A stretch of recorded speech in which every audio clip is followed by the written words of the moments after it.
King Taeyeon paced across the observation deck of his imperial palace, his 6 eyes fixed on the holographic display of a small blue-green planet spinning slowly in front of him. The royal robes dragged behind him, shimmering with embedded crystals that caught the light of twin suns setting outside. Earth, he said, tasting the foreign word. Such a simple name for our next conquest. Admiral Dong-Yun stood nearby, his exoskeleton polished to a mirror shine for the royal audience. He kept his 4 arms clasped behind his back as he waited for the king's decision. How long have we been watching them? Taeyeon asked. 23 orbital cycles, Your Majesty. Our observation satellites have been in place since they first ventured to their moon. The king nodded and waved a slender hand through the hologram, zooming in on major population centers. Images flickered by cities, vehicles, primitive aircraft, and early spacefaring vessels. And you're certain they pose no threat to us? Taeyeon settled into his crystalline throne, the living material adjusting to cradle his form perfectly. Our intelligence suggests they have barely mastered spaceflight, Dong-Yun replied.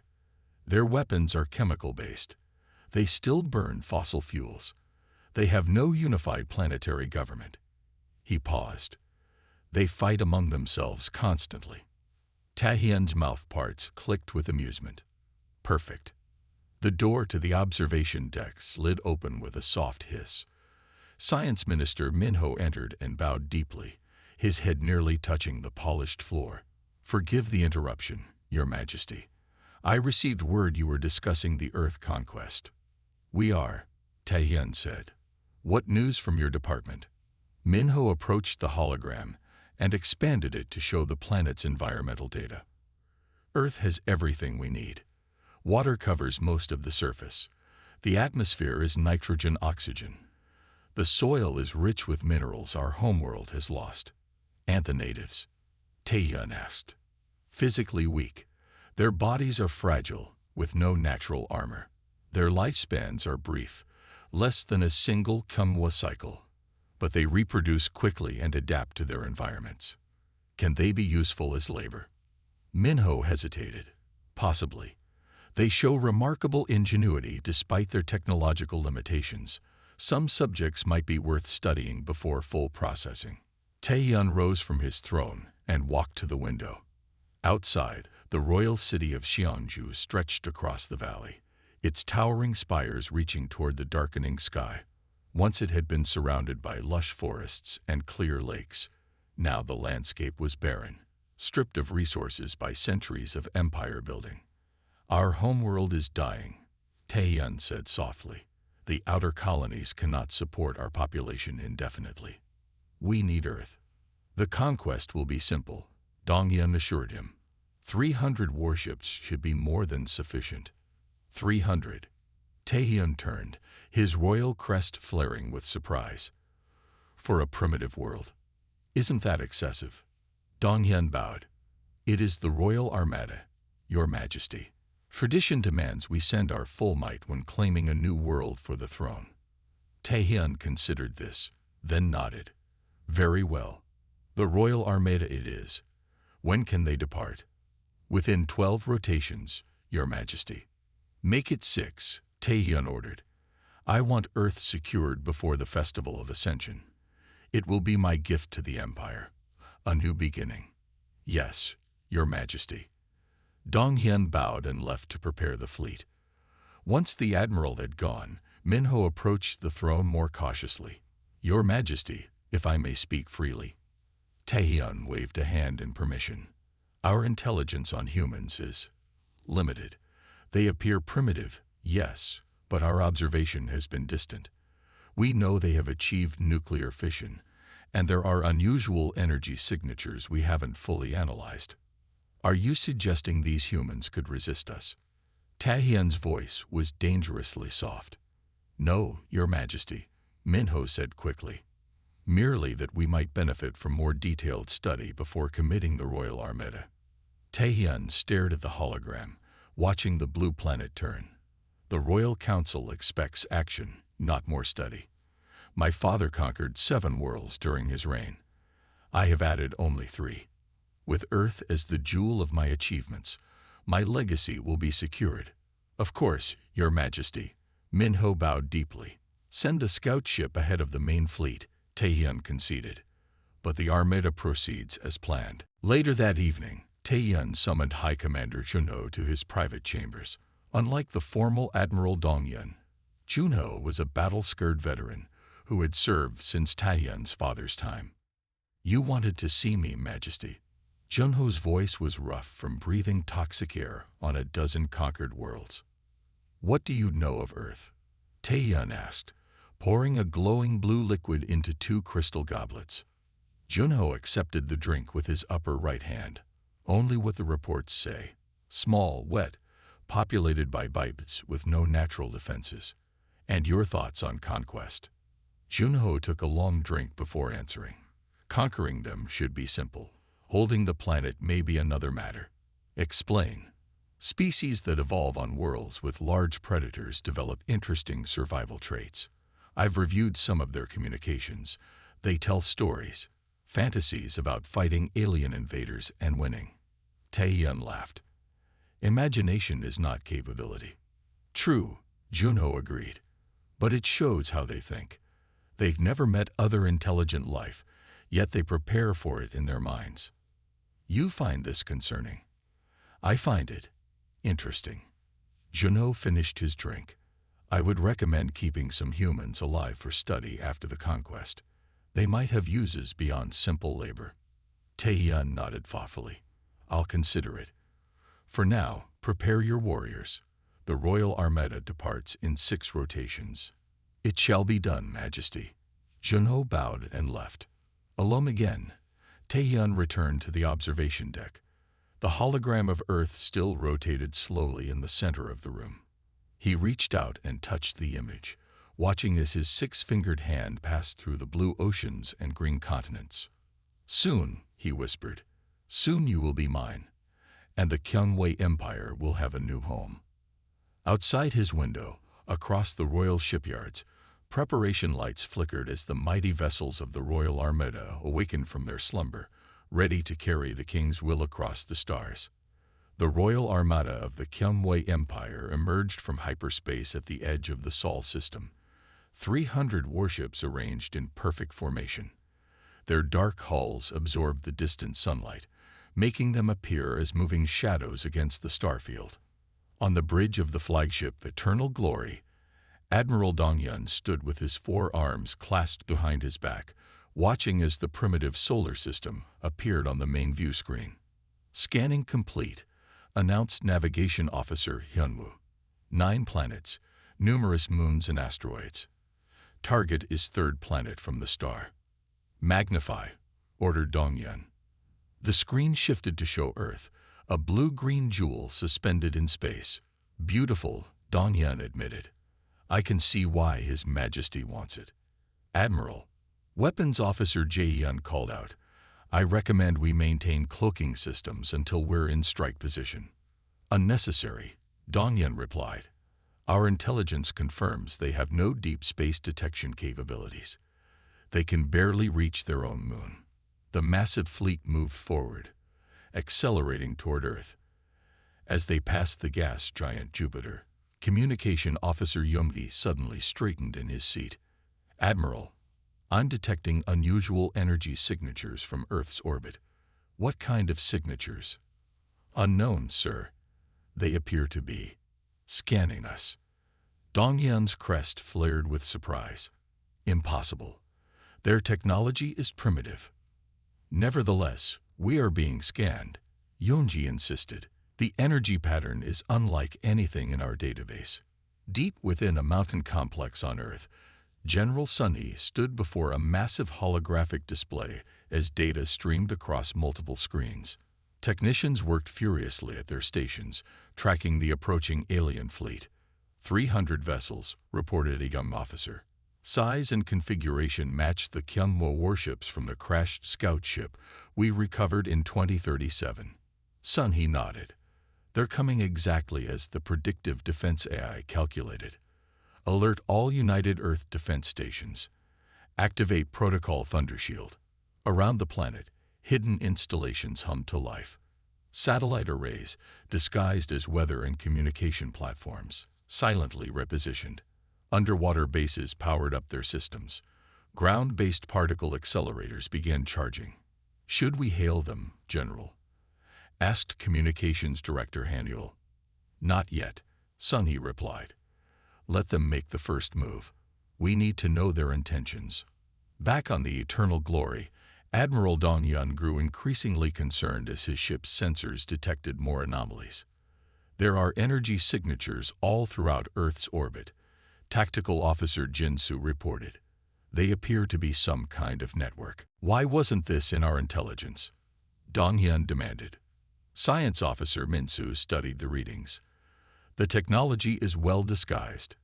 It appears they've been developing defenses in secret."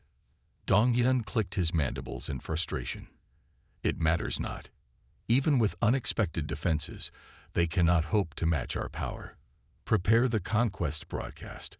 Let them know resistance is futile." "Transmission ready, Admiral," Yunji confirmed. Dong Yun straightened his ceremonial armor. "Send it on all frequencies in all their major languages." Across Earth, communication devices of every kind suddenly activated. Televisions, radios, phones, computers, all displayed the same message as Admiral Dong Yun's alien form appeared on screens worldwide. "People of Earth," Dong Yun's voice boomed, translated into dozens of languages. "I am Admiral Dong Yun of the Royal Kyumwe Armada. Your planet has been claimed by His Imperial Majesty King Taehyun. Surrender your resources and submit to Imperial rule, or face complete annihilation. You have 1 Earth hour to respond." In the United Earth Defense Headquarters, General Sunhee watched the broadcast with a calm expression.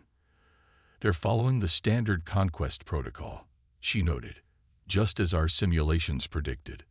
"Shall we initiate defense systems?" asked her second-in-command. "Not yet," Sunhee replied. "First, we give them a chance to reconsider. Open a channel." Admiral Dong Yun was surprised when a response came less than 10 minutes after his broadcast. The bridge screen flickered to show a human female in a simple dark uniform. "This is General Sunhee of the United Earth Defense Council. We request peaceful dialogue before any hostile action is taken. There is no need for violence between our species." Dong Yun's 6 eyes narrowed. The human showed no fear, only calm determination. This was unexpected. "Your species has nothing to offer except submission," he replied. "Your primitive technology cannot stand against our might. Surrender now." "Admiral," Sunhee said evenly, "I strongly urge you to reconsider. We wish to avoid bloodshed. Peaceful coexistence would benefit both our peoples." Dong Hyun turned to his officers. "They seek to delay. A typical tactic of the weak. They hope for mercy where there is none to give." Their response time was unusually quick, Tactical Officer Jinsu noted cautiously. "And they seem well organized for a species with no unified government." "It changes nothing," Dong Yun declared. "Launch the preliminary strike. Target their largest military installations. Show them our power." Across the fleet, missile bays opened. Hundreds of plasma torpedoes launched toward Earth, streaking through space like artificial comets. General Sunhee watched the tactical display as the alien weapons approached. "They've made their choice. Activate primary defensive grid." Around the planet, invisible energy fields shimmered into existence. The alien torpedoes struck the barriers and exploded harmlessly, creating spectacular light shows in the upper atmosphere. On the Eternal Glory, alarm klaxons blared as sensors reported the failed attack. "Impossible," Dong Hyun roared.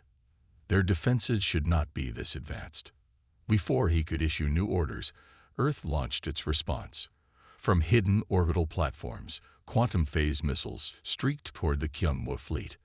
Unlike conventional weapons, these passed directly through the alien shields, their energy signatures undetectable until they detonated. 12 Kyumwa warships erupted in silent explosions, their hulls shattered by weapons they never saw coming. "We've lost vessels in sectors 3 and 7, Jinsu shouted over the chaos of the bridge. The humans have technology that bypasses our shields. How is this possible? Donghyun demanded, his mandibles clicking rapidly in agitation.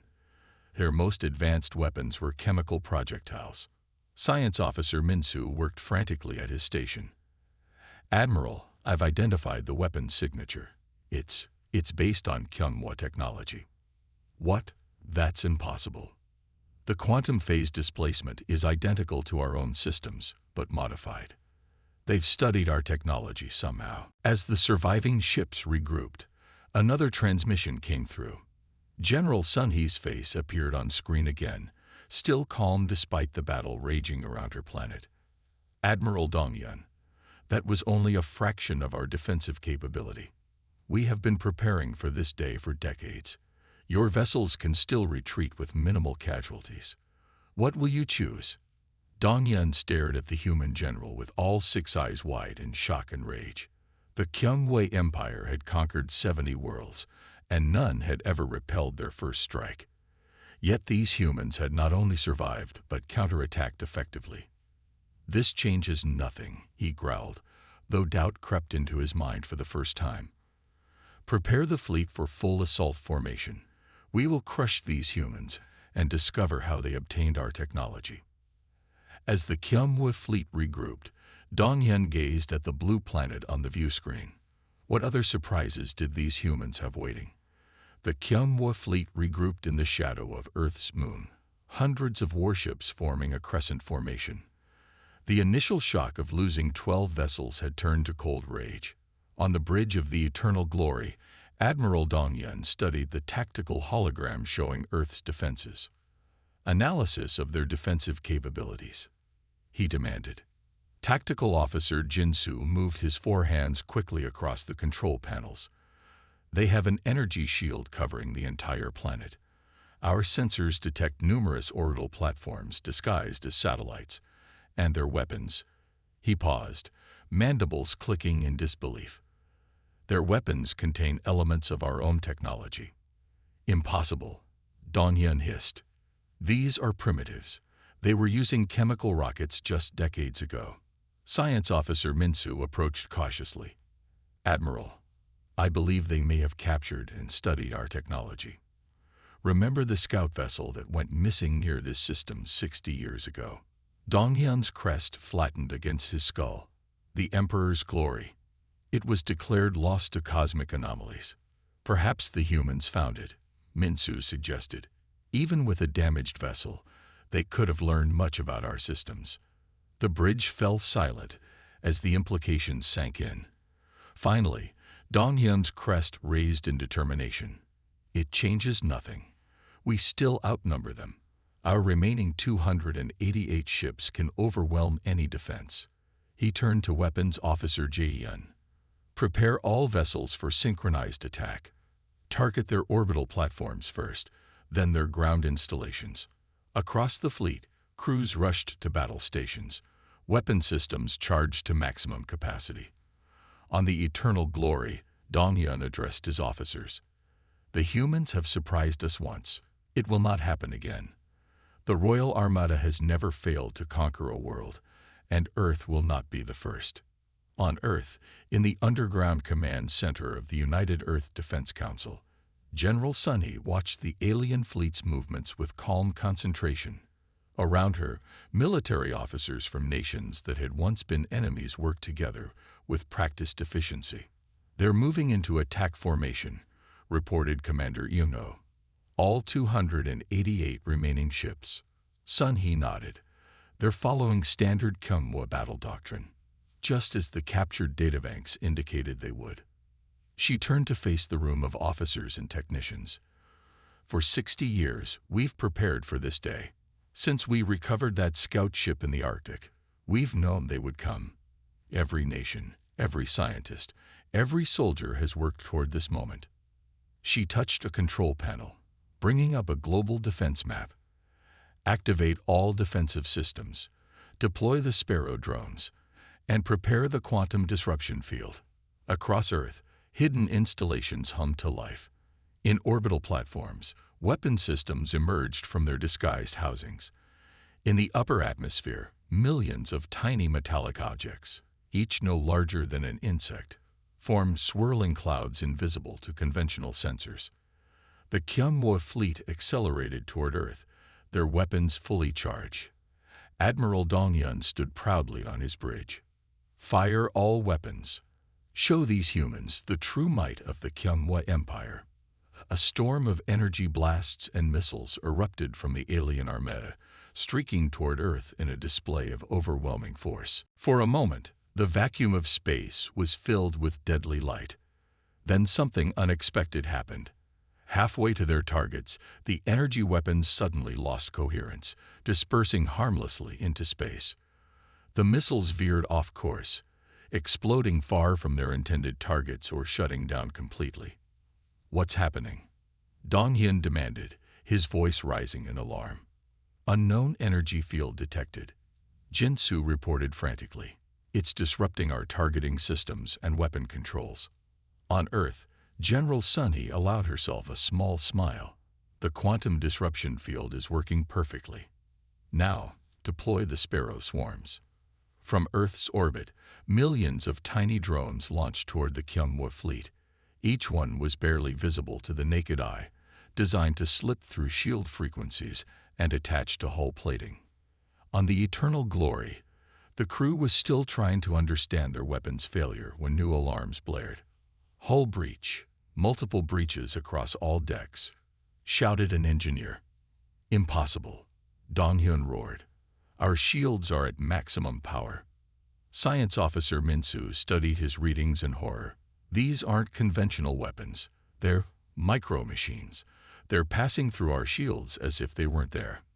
Throughout the fleet, the microscopic drones attached themselves to ship hulls, then burrowed inside. Some disrupted control systems. Others interfered with life support.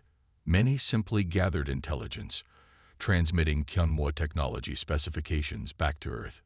Donghyun watched in disbelief as ship after ship reported critical system failures. How could they develop such technology? This is beyond even some of our capabilities.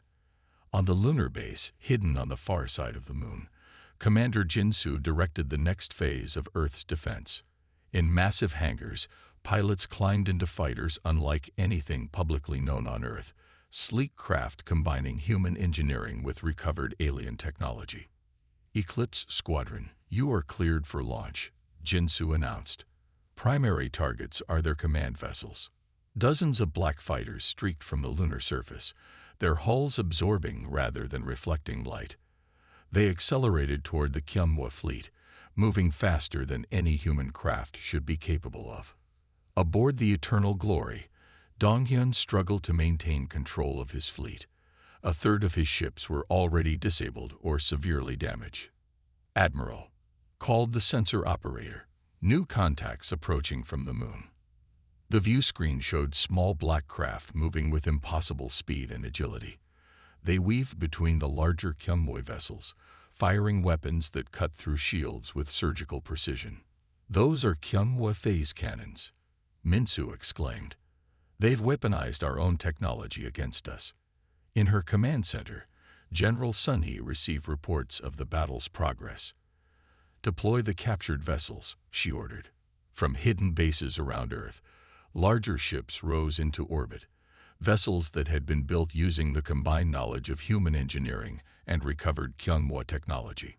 They were fewer in number than the alien fleet but moved with deadly purpose, targeting the remaining Kyumwa command ships. Admiral Donghyun watched in horror as his mighty armada was systematically dismantled by what should have been an inferior species. His communication officer shouted above the chaos of the bridge. "Admiral, we've lost contact with the 3rd, 5th, and 7th battle groups. The humans are targeting our command ships specifically." Donghyun slammed his fist onto the control panel. "How do they know our command structure? How do they know our vulnerabilities?" The answer came in the most humiliating form possible. The main view screen flickered, showing the image of a human, Defense Minister Yuno, seated beside what appeared to be a Kyumwa database terminal. "Admiral Donghyun," the human said calmly, "we've had 60 years to study the scout ship that crashed in our Arctic region. 60 years to learn your language, your tactics, your technology. Did you really think we would be defenseless when you came? As the eternal glory shuddered from another direct hit, Dong Yun faced the terrible truth. His fleet, the pride of the Kyumwei Empire, was being defeated by a species they had gravely underestimated. Send a message to King Taeyun, he ordered, his voice heavy with shame. The humans are not what we thought. We need reinforcements. But as he gave the order, the ship's communication array exploded under targeted attack. The Eternal Glory, flagship of the Royal Armada, was now alone and cut off from the Empire. Retrius smoke filled the bridge of the Eternal Glory as Admiral Dong Yun pulled himself from the floor. Warning lights flashed across damaged control panels. The once pristine command center of the Kyumwei flagship now resembled a battlefield. Status report. Dong Yun shouted above the alarm klaxons. Tactical Officer Jinsu worked frantically at his station, 3 of his 4 arms moving across controls while the 4th hung limp and injured. We've lost communications with half the fleet, 30 more ships destroyed, another 50 severely damaged, and our communication to Homeworld destroyed, Admiral. The humans targeted our quantum relays specifically. Dong Yun's inner eyelids closed briefly in a gesture of deep distress. In just hours, what should have been a simple conquest had turned into the worst military disaster in Kyumwei history. They knew exactly where to strike.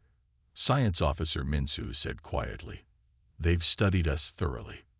Dong Yun moved to the main viewport, watching as human vessels systematically disabled his proud armada.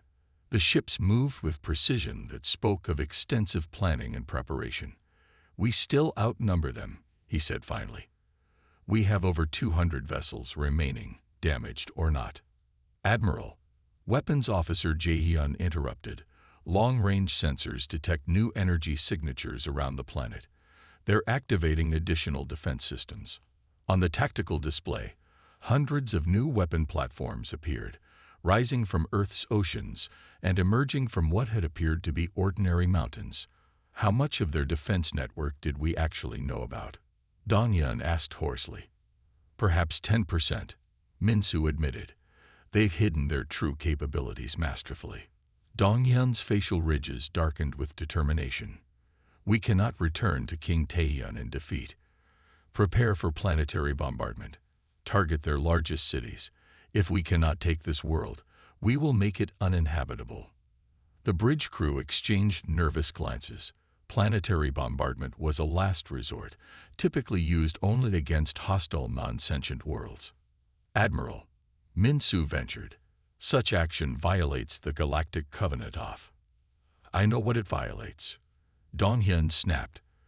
But I will not be the first admiral in 10,000 years to lose the Royal Armada. Send the command to all remaining vessels. In the Earth Defense Headquarters deep beneath Mount Hala, General Sunhee received the warning from their infiltration nanites. They're positioning for orbital bombardment, reported Commander Yumno. All remaining vessels are charging their primary destruction arrays. Sunhee's expression remained calm, though her eyes hardened. They're becoming desperate. Activate the Aegis grid. Around the planet, massive energy generators hidden in oceans, deserts, and polar regions powered up. A shimmering dome of translucent energy began forming in the upper atmosphere, expanding until it enveloped the entire planet. Aegis grid at full power, General, the systems officer confirmed. And the Spectre teams? Sunhee asked. In position and awaiting your command. Sunhee nodded. Authorization code Phoenix. Deploy all teams. In orbit, specially designed stealth vessels approached the Kyumwei command ships. Unlike the fighter craft engaged in direct combat, these were nearly invisible to all sensors. Each carried a small team of Earth's most elite Special Forces soldiers, equipped with armor and weapons reverse-engineered from Kyumwei technology. Aboard the Eternal Glory, Admiral Dong Yun watched as his remaining ships positioned for bombardment. Fire when ready, he ordered. Throughout the fleet, massive energy weapons discharge, sending destructive beams toward Earth's surface. The combined firepower could have reduced continents to ash. Instead, the beam struck the Aegis grid and dissipated in spectacular auroras that lit up the sky worldwide.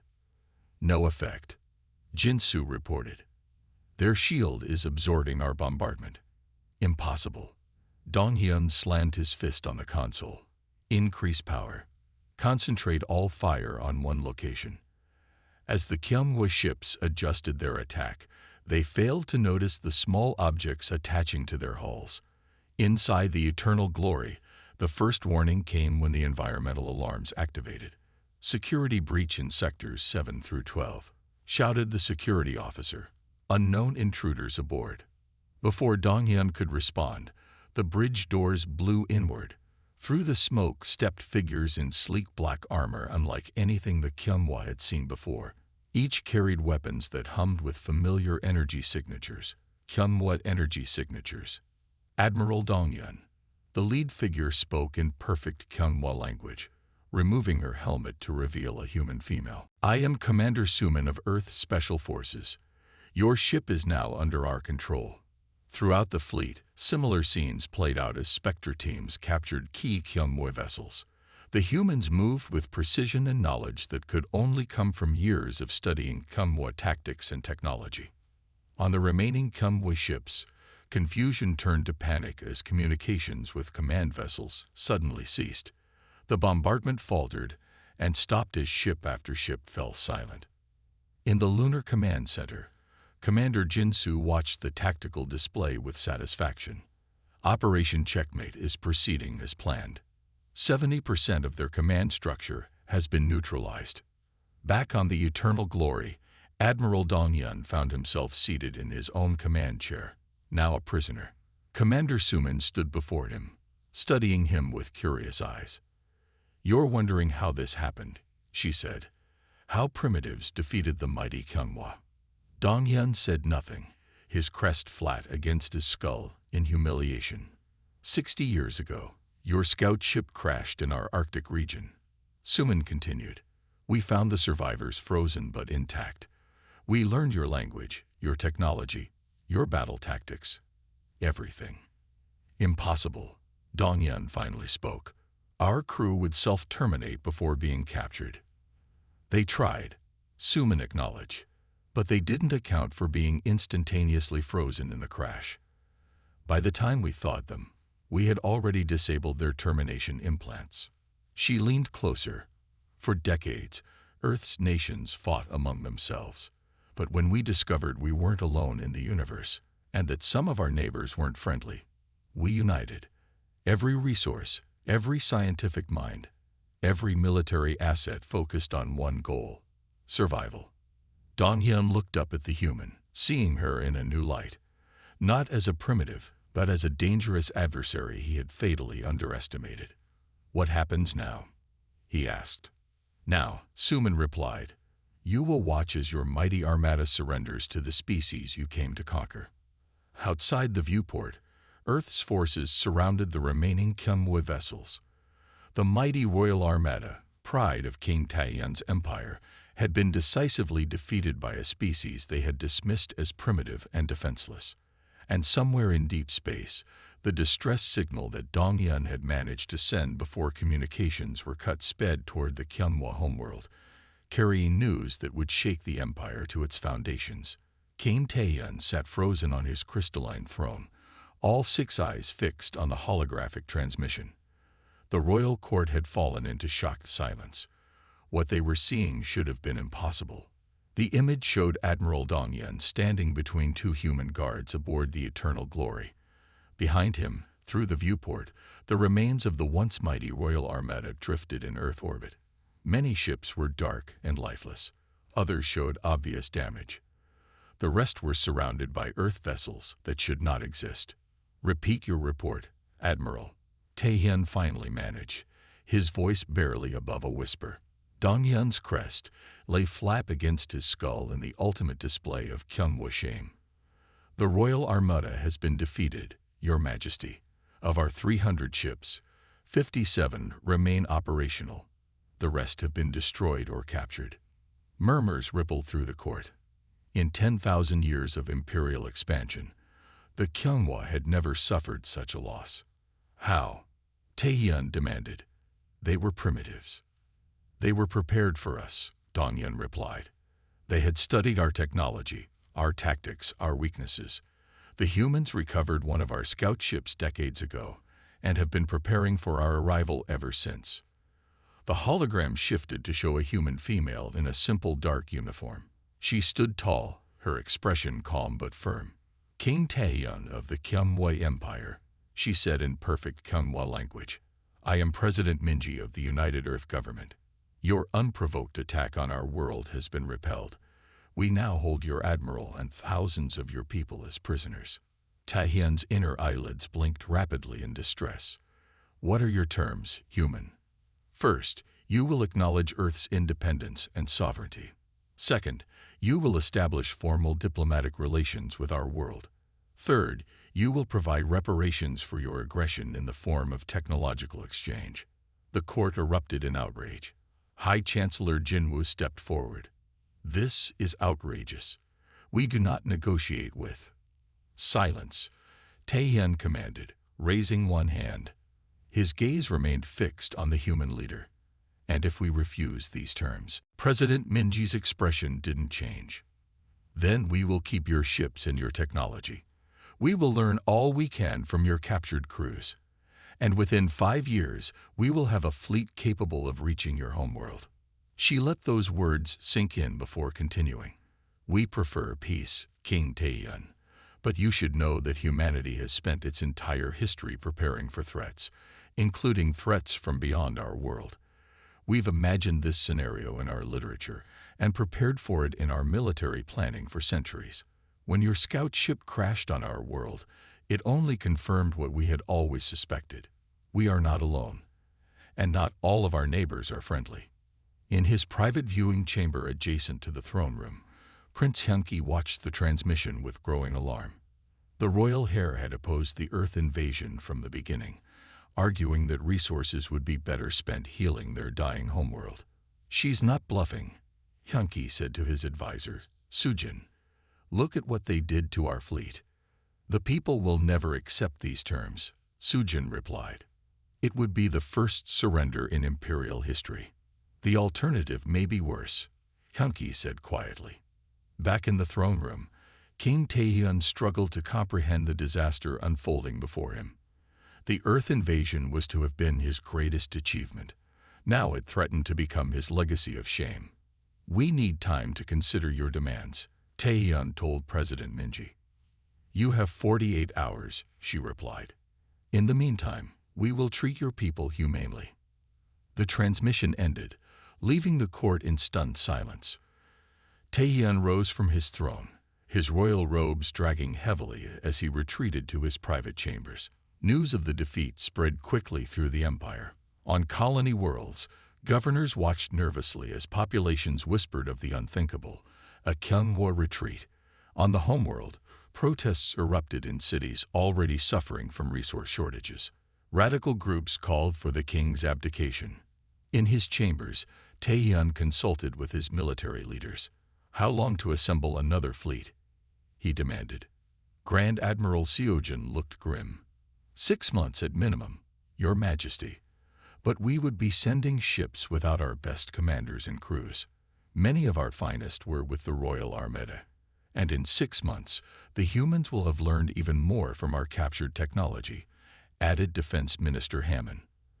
The balance of power shifts further in their favor with each passing day. As they debated, the doors burst open. Prince Hyunki entered, followed by a group of royal guards whose loyalty he had secured. Father, Hyunki announced formally, the High Council has convened an emergency session. They demand your presence. Taehyun knew what this meant. Never in 10 generations have the council summoned a king. It could mean only one thing. The ancient protocols for removal of an unfit ruler had been invoked. In the Great Council chamber, representatives from all 70 worlds of the empire had gathered. The mood was somber as Taehyun entered. Council Elder Mayang stepped forward. Your Majesty, we have reviewed the situation. The loss of the Royal Armada has crippled our defensive capabilities. Our colonies are vulnerable. Our homeworld suffers. I will rebuild the fleet, Taehyun insisted. We will return to Earth with greater force. The resources for such an endeavor do not exist, Elder Mayung stated flatly. Our mining worlds are depleted. Our shipyards operate at reduced capacity. And now we face a new enemy with knowledge of our technology and weaknesses. Prince Hyunki moved to the center of the chamber. Honorable Council, my father's vision of conquest has failed. I propose a new path. Acceptance of the human terms and establishment of peaceful relations. The chamber erupted in debate. For hours, councilors argued passionately. Some called for continued war. Others demanded immediate surrender. Many blamed the king for the disaster. Finally, as the twin suns sat outside the crystal dome of the council chamber, Elder Mayun called for a vote. The council has decided, she announced gravely. King Taehyun will abdicate in favor of Prince Hyunki, who will establish peace with Earth. Taehyun's crest flattened completely against his skull. In a final act of dignity, he removed the royal circlet and placed it on his son's head. 1 week later, King Hyunki addressed the empire from the throne room. Beside him stood Ambassador Sujin, ready to depart for Earth with a delegation of peace. We have signed a treaty with the humans of Earth, Hyunki announced. They will return our captured citizens. We will respect their sovereignty. And together, we will exchange knowledge that may help both our worlds survive and prosper. He paused, looking out at his troubled people. The age of conquest is over. The age of cooperation begins. In Earth orbit, the first diplomatic vessel from the Gyeongmoe Empire docked with the International Peace Station. President Minji greeted Ambassador Sujin with a formal bow. Welcome to Earth, she said. We have much to learn from each other. On distant worlds throughout the galaxy, news of the unexpected human victory spread rapidly. Species that had feared the Gyeongmoe Empire for generations now watched with interest as humans entered the galactic stage. And in countless diplomatic briefings, military academies, and intelligence agencies across the stars, a new warning was added to interstellar protocols. Exercise extreme caution when dealing with Earth. They are more dangerous than they appear.